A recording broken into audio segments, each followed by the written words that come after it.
my friends, and welcome back to the Sweet Spot, where IT leaders share the insight with other leaders and others that want to lead. My name is Carlos Vargas, and I sing every week. Wait. What happened, Paul? Well, I'm still here. We have a brand new guest, Paul. Yes, Mr. Holton couldn't be with us today, so we're going to do a two-parter. And to fill his shoes is my very best friend, Gowrie. She is head of our analytics offering team at Pythian, and she has a whole bunch of interesting insights, not just within Pythian, but throughout her entire career. And the topic today being about being a new executive, and Gowrie is newer than I am at Pythian. So we can talk about what it meant to start as an executive and what she was going through, and we can add our 2 cents, and here we are. Wow, what an introduction. Thank you, Paul. Yes, so new executive at Pythian. Been with Pythian for now, I think it says on my LinkedIn profile 9 months. It might have clicked over to 10 months. So Nice. very excited to be with Pythian and talk about my experience for sure and my career overall. Perfect.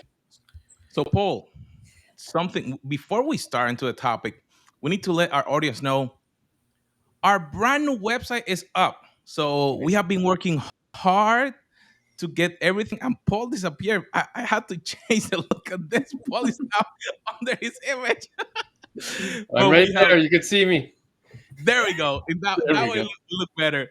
So we have our new website. Go to the sweetspot.co where you can see all our episodes. You can see, then join our newsletter. We're adding additional content that we have created across the years. I was looking, Paul, we have created over, I think, close to 80 to 90 hours of actual technical leadership content that never before was available. Wow. Never before seen footage. Look at this. Yeah. Authored footage. That's pretty good. Nice. Good. So one of the cool things that we know the topic, but we always try to jump into it. And I'm thinking like a new executive plan. I'm like, because like, what is truly an executive plan? Because we have audiences or people in our audience that are brand new, that they just got into being an executive or a technical leadership position. Others may have been in their position for a long time, but they probably were not probably doing a lot of planning because they were doing the same thing that was done before, and they were just handed something. Hey, follow this, and they were like, "Okay, I'm new. I don't know what to do." So, can we start there? What is an executive plan? Yeah, that's a good question. Yeah, I was thinking about this as Howard introduced the topic a couple of days ago, and I was less sure whether he meant I've just become an executive, right? I've gone from a senior director to a VP, or I've just started as an executive at a new company. And I have to think my 30, 60, 90 plan is different either way, but let's try to tackle both of those topics. So Gowrie, let's tackle the easier one first, I think. You're an existing executive, as you have been for several years, and you've joined Pythian as an executive. What were your first thoughts? Like, don't worry about your plan, but what was the first thing you did on the first day? And then we'll sort of go from there. First day or first few months. I think let's talk about the first few months. So I think the first 30 days definitely was a orientation to what the organization was trying to achieve and understand the goals and objectives around what we had articulated as our strategy already. So understanding that was important because then really filling that in with gaps or my experience as to, is this direction good and how can I contribute to it? or if I see certain areas that we can improve on and add and kind of spitball ideas on changing a little bit, right? So how we can kind of have that conversation on change and tackling that was really understanding the culture of the organization as well. So some organizations are open, they're wide open with, hey, let's change our strategy, let's look at it, let's revisit it. And some organizations kind of build up a concrete plan over, kind of the later part of the prior year into the next, and they stick to it, right? They do revisit it from, shifts in external forces, but really stick to that strategy because they don't want to deviate it. Lots of other things are happening around that strategy, and they don't want to orient away from it. And understanding that level of organizational openness to strategizing is very important in the first 60 days into the like from the 30 to 60.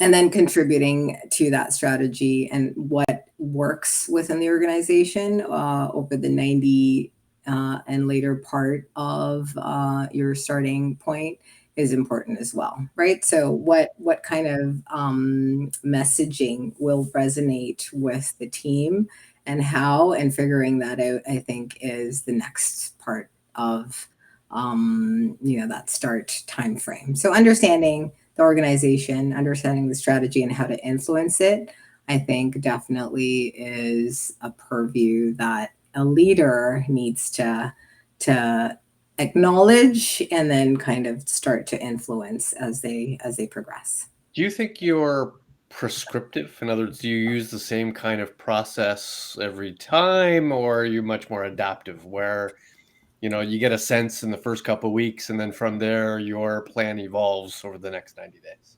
And I say that because I'm very, very prescriptive, which is about tracking to Carlos. Yeah, I think you have to. I have a 30, 60, 90 in my head, and I use it every single time. But is that your approach, or are you much more, you'll wait and see what the current situation looks like first?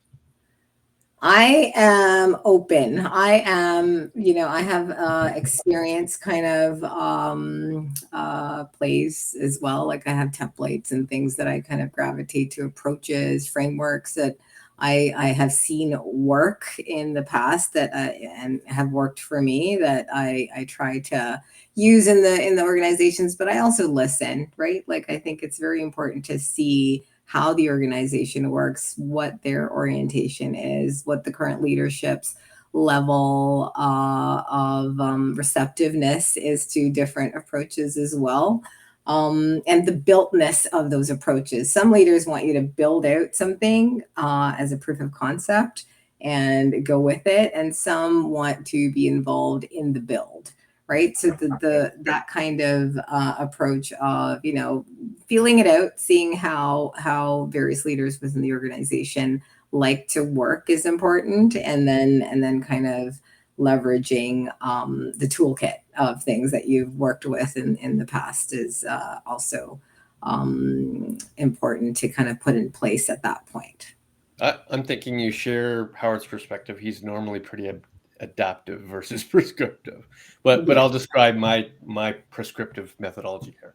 It's less about documents, templates. It's much more about the kind of information that I think is valuable in the points of time. So the first 30 days for me is both a combination of listening to the culture, like listening to how people are interacting with each other, listening how the individuals are interacting with executives, and so on and so forth. It's also getting a much deeper understanding of the business model. So I kind of balance what I hear and how people work with how the business actually makes money, how it actually spends money, how it perceives its customers, how it perceives its stakeholders, what it believes its value proposition is. In fact, one of the goals of the first 30 days for me is the elevator pitch, right? Can I perfect the 30 seconds, right? When somebody asks me what I do and who I work for, do I have the 4, 5, 6 sentences to make that happen? That's kind of the first 30 days for me. So both the informal org chart, the the formal org chart, the communication paths, how the business works, and then finally the elevator pitch. That's kind of the first 30 days. The next 30 days for me is, again, just as prescriptive, but it's much more about maturity. So I try to get a sense of process maturity, of product maturity, of intellectual property maturity, of capability maturity, just to get a sense of where we are, where we have been, what's the history. Tell me the story of, the current product or reference set. Tell me the story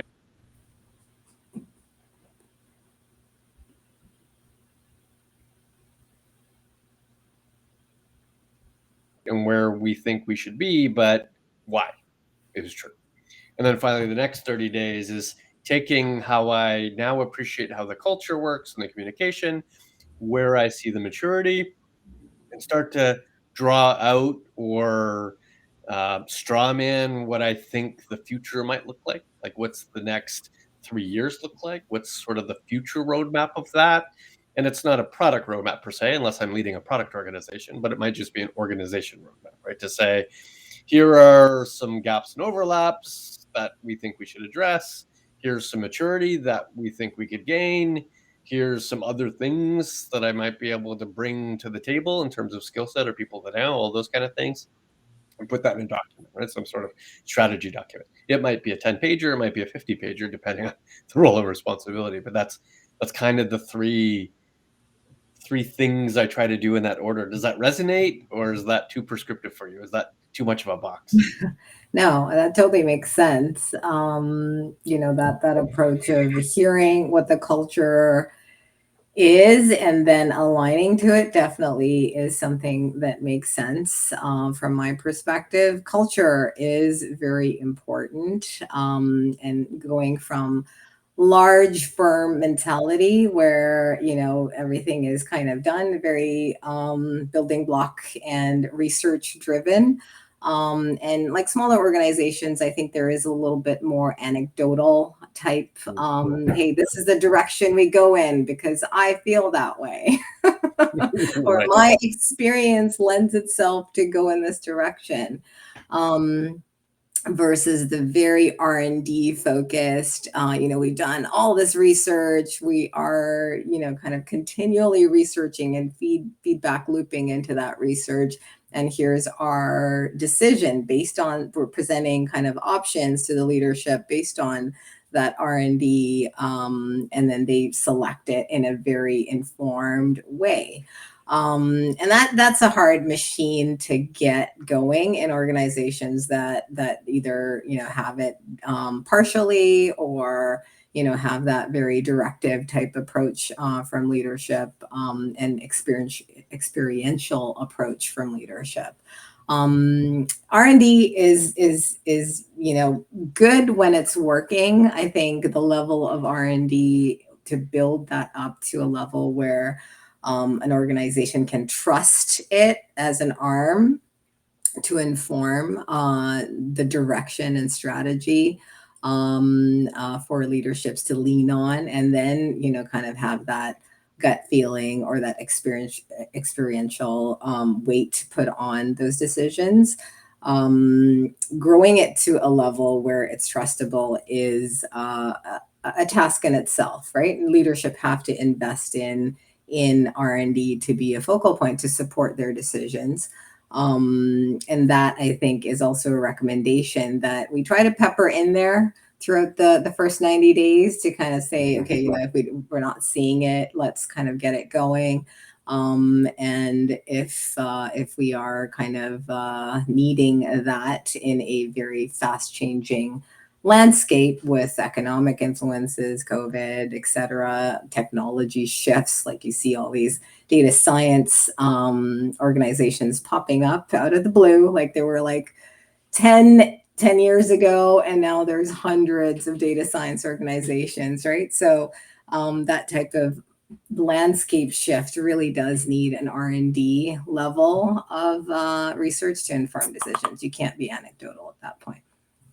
Right. So what's easier or better, or your what you believe is better for you? A large organization being an executive in a very niche topic, i.e., you're the vice president of this particular product's marketing team, or vice president of an offering solution that effectively creates a P&L ownership over everything. Right? It's not just the product marketing aspect, but it's now the P&L, and it's the roadmap, and it's the delivery, and it's the revenue, and it's the sales experience, and it's all those things. So, like, what's good, bad, or indifferent for you on those two sides? Good question, Paul. Yeah, I think it's a little bit more controlled and process driven when it's a very department level, very vertical level type organization that you manage or service that you manage. When it is very horizontal, and you have a lot to kind of examine to then arrive at a strategy, it's more interesting, that's for sure.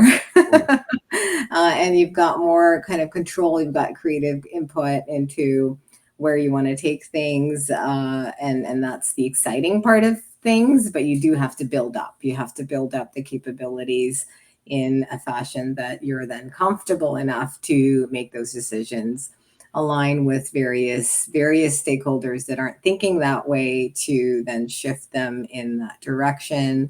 Whereas when you're very departmental, you kind of have that control a little bit more to organize and kind of achieve very specific outcomes. So it's a specificity of the services that you're looking after, is good in a kind of vertical setup. And then if you're looking at a broader suite, it's the creativity, the ability to kind of influence broader organizational direction is great when it's broader.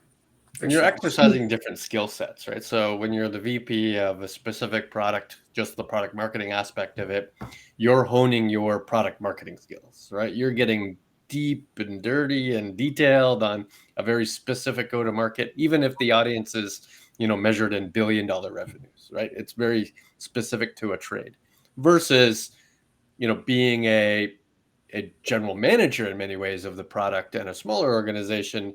You now have to exercise not a detailed product knowledge, but a very different sort of set of stakeholders, right? It's not just the actual clientele, but it's sales and marketing and delivery and CIO team and all those, the R&D team. It's a very sort of, it's a highly negotiated position versus a highly detailed, skilled, single skilled, position. Does that make Yeah, sense? it's fun. It's more fun to kind of be in that space, because you kind of see the top to bottom of the organization, and kind of left to right as well. So you see the whole kind of ecosystem of what's happening, and you prioritize based on that, which is really good. And I think you do maybe lose a little bit of that when you're vertical. You're very focused on the vertical. You don't see the whole picture. So it's definitely a more broader purview that you have when you're in that type of role. And I enjoy this aspect of it. It's just fun to have the conversations with various stakeholders at different levels, right? But usually, when you get into conversations around strategy, and this is the reason why we need to move in this direction, people are very open. There is a openness because they see, it's backed up with, there's a lot of folks in the market doing this, it's successful, and this is the reason why we need to go in this direction, right? So it's not kind of that gut feel. It is kind of backed up by research, and you're influencing with a lot of research and knowledge base to influence, right? So I think in that vein, pulling the organization up in that direction, you're allowed to do that with a broader kind of mandate. Yeah. Plus, I find in the bigger organizations with a very discrete mandate, while you might have more, we'll call it spending opportunity, right? You have more money to spend and likely a bigger team to support that. You're put in a box, right? You probably won't get an audience with the CEO, Whereas in a much smaller organization, in fact, you get many audiences with the CEO when you need to, right?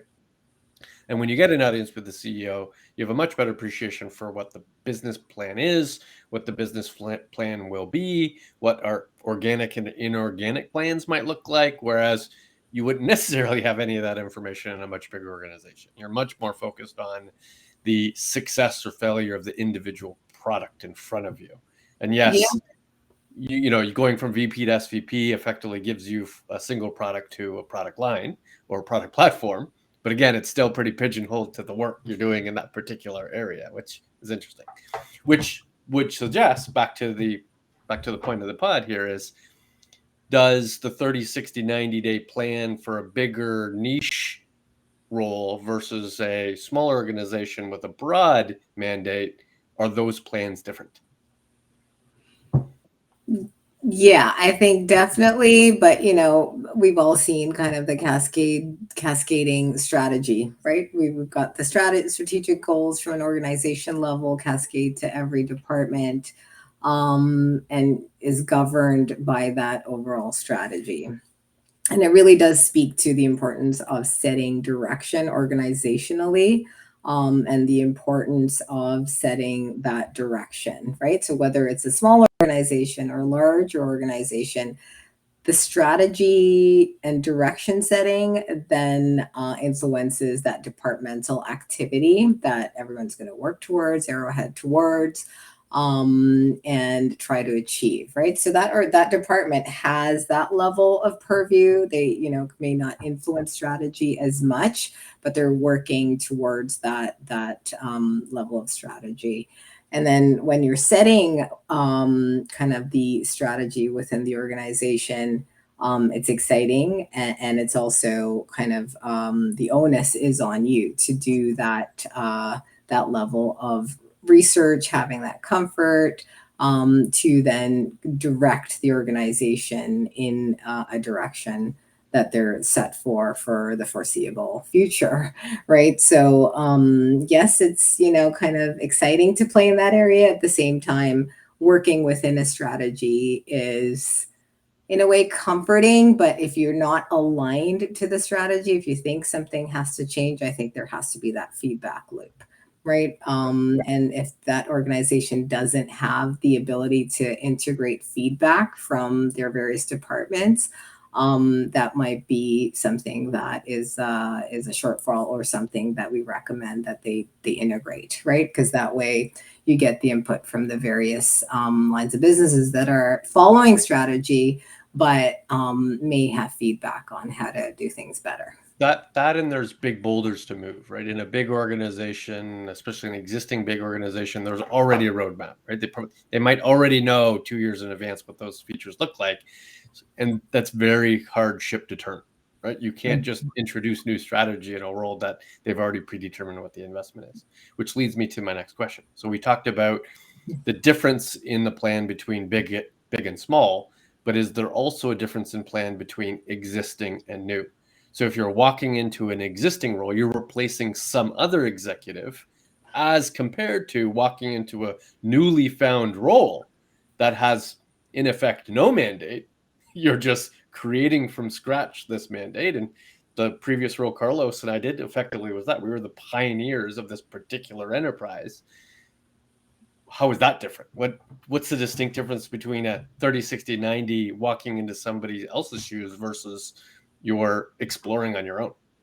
Oh, I think, yeah, you do need to be a little prescriptive when you're starting something, because it's like a vacuum, right? Like there's nothing there right now, and you do need to set some direction immediately. So there's a starting point to then kind of hack at and kind of shape together, go forward. But you do need a position that you're going to be starting with.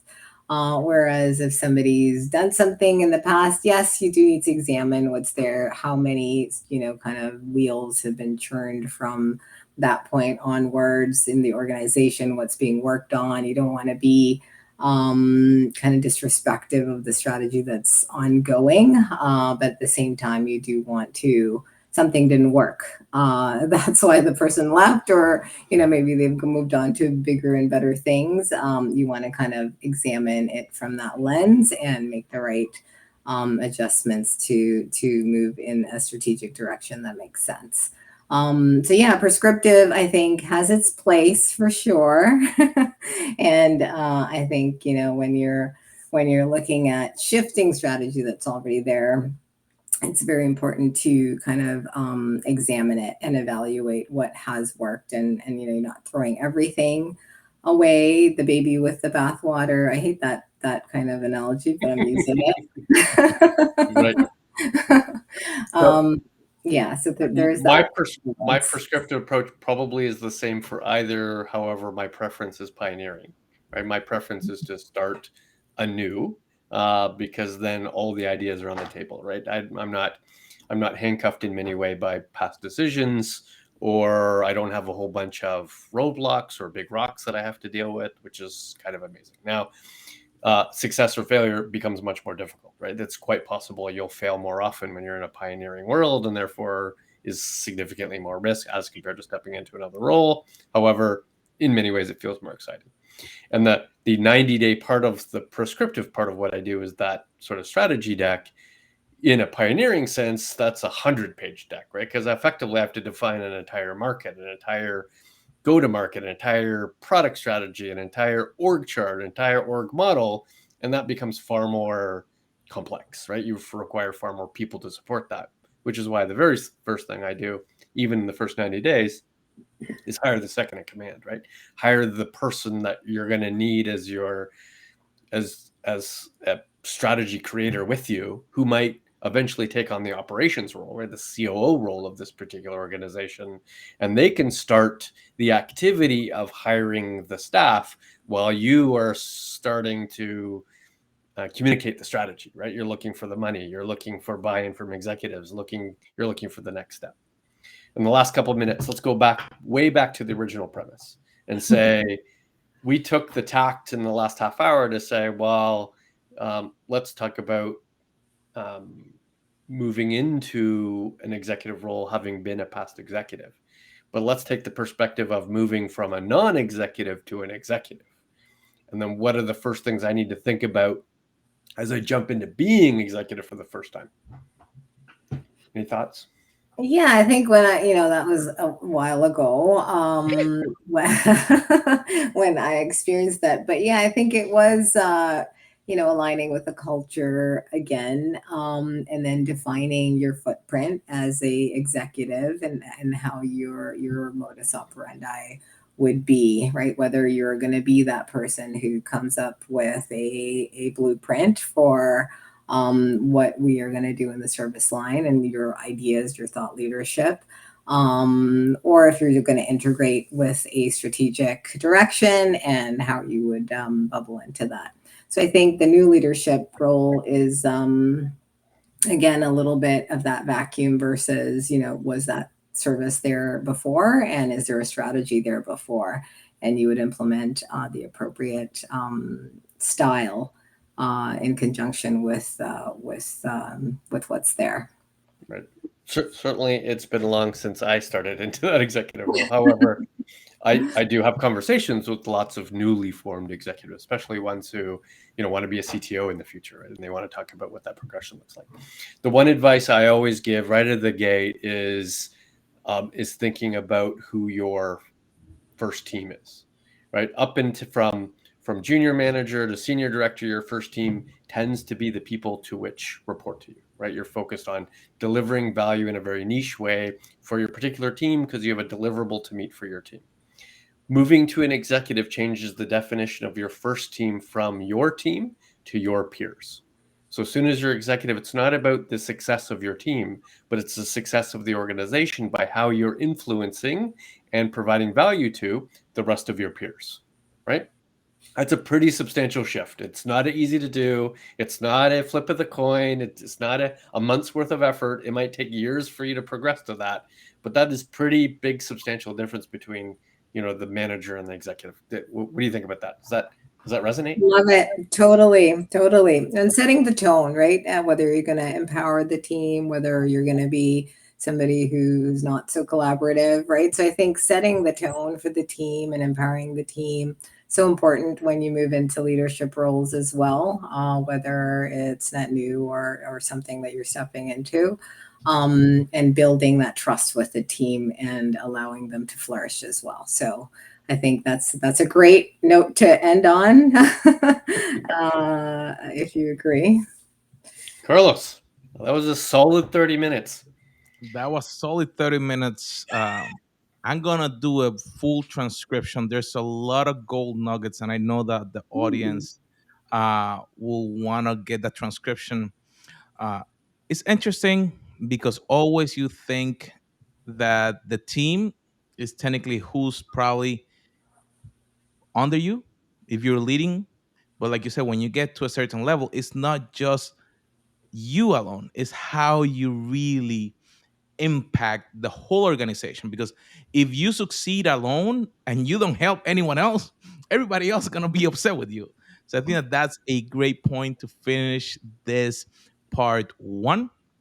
Make sure that you tune in next week when we go into part two of this new executive plan 30, 90, 60 podcast. So, my friends, it's Or even awesome a different order. over different order. So Time make sure, travel. make sure that you subscribe, and we'll see you on our next episode.